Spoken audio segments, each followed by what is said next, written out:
नमस्कार दोस्तों, आज हम बात करने वाले हैं कबीर के दोहे और उनकी व्याख्या के बारे में। आप सबको मालूम है कि कबीर के काव्य में अनेक स्थलों पर नीतिपरक कथन बहुत बहुतायत में मिल जाते हैं। नीति कथनों का सीधा संबंध जीवन अनुभवों से है। कबीर के पास गहरे जीवन अनुभव थे, इसी कारण उनके नीति कथन मार्मिक बने हैं। कबीर ने अपने दोहों में सत्संगत, शिक्षा और उपदेश के महत्व का प्रतिपादन किया है। विभिन्न उपमाओं के माध्यम से सत्संग और कुसंग के भेद को कबीर ने गहराई से प्रदर्शित किया है। विचार के अंतर्गत उन्होंने परिस्थितियों के परिवर्तन की ओर भी संकेत किया है।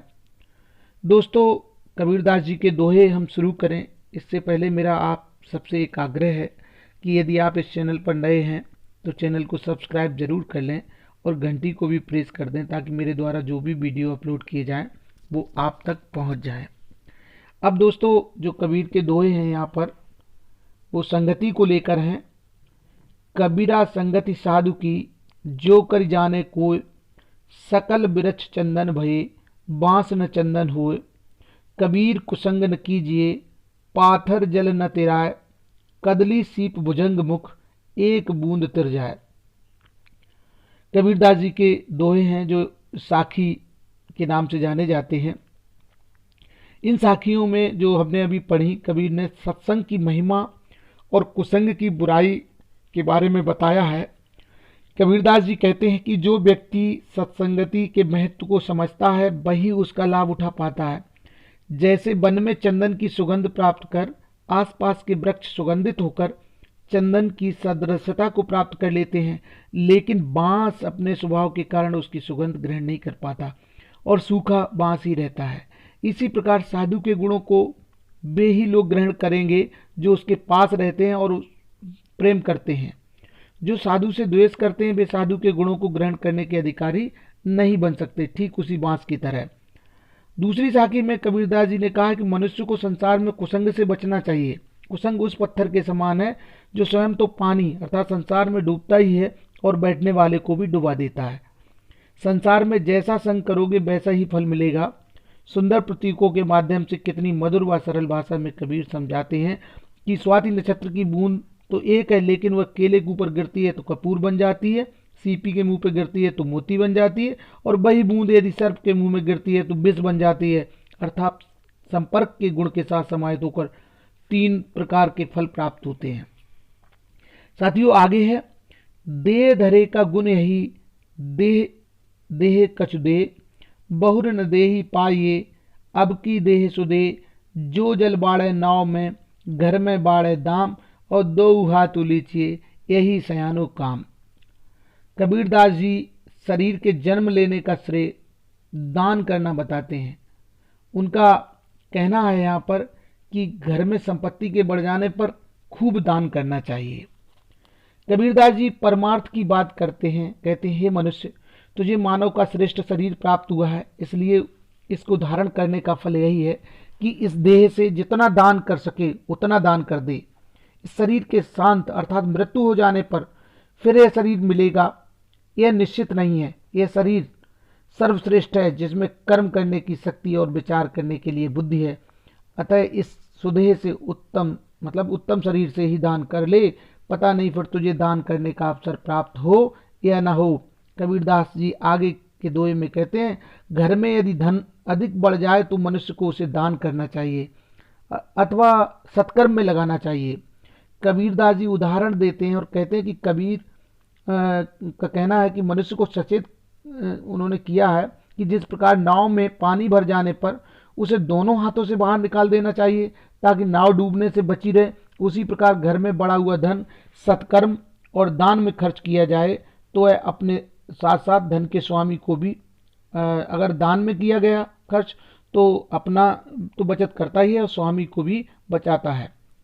तो ये दान की महिमा यहाँ पर गाई है। दान की महिमा कुछ इस तरह बताई है। आगे है, माटी कहे कुमार से, क्या तू रौंदे मोए, एक दिन ऐसा होएगा मैं रौंदूंगी तोय। यह तन कांचा कुंभ है, लिए फिरे ते साथ, टपका लागा फूट गया, कछु न आया हाथ। ये मनुष्य के विचार करने के लिए कबीरदास जी ने दोहा किया कि आदमी विचार करे आखिर है क्या मनुष्य।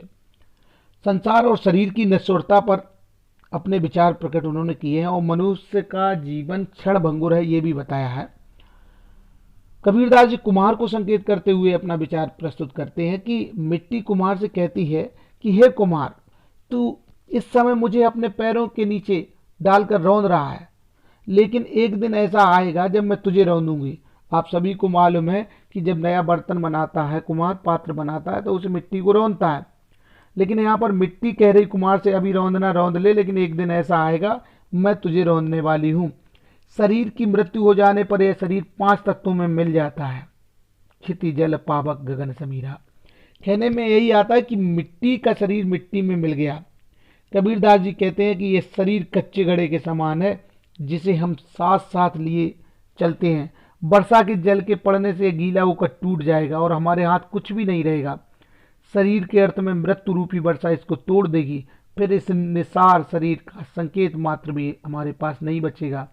अतः मनुष्य को इस नाशवान शरीर का अभिमान नहीं करना चाहिए, गर्व नहीं करना चाहिए और ईश्वर को स्मरण करते रहना चाहिए और इसे दान पुण्य और सत्कर्म करके श्रेष्ठ बनाने का भी प्रयास करना चाहिए। तो यह तन कांचा कुंभ है, कच्चा कुंभ के समान है, लिए फिरे थे साथ और साथ लेके घूमता, और टपका लागी फूट गया और जरा सा पानी का बूंद गिरा तो ये फूट जाएगा। कछू ना आया हाथ, तो कुछ भी हाथ आने वाला नहीं है। कबीरदास जी ने यहाँ पर शांत रस का प्रतिपादन किया है और बड़े सरल शब्दों में समझाया है।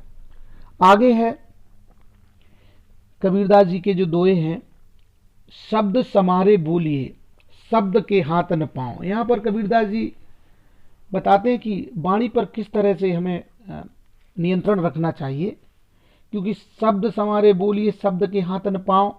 एक शब्द औषधि करे, एक शब्द तो दवा के समान हो जाता, एक शब्द करे घाव, जिब्या जिन बस में करी तिन बस कियो जहान, नहीं तो अवगुण उपजय कहीं सब संत सुजान। यहाँ कबीरदास जी जो हैं वो वाणी के महत्व को बता रहे हैं कि वास्तव में वाणी कितनी महत्वपूर्ण है, कि अपने मुख से शब्द सावधानी से निकालना चाहिए प्रत्येक व्यक्ति को, क्योंकि शब्द के हाथ पैर तो होते नहीं है, पर वह हम लोगों से अपने अनुरूप कार्य सिद्ध करा लेता है।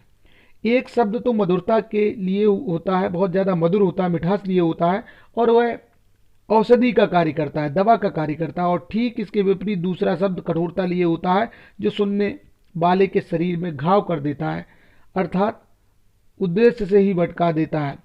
और कबीरदास जी आगे कहते हैं जिब्या अर्थात जीभ, कि जिन लोगों ने अपनी जिब्या को बस में कर लिया है उन्होंने संसार को ही बस में कर लिया है।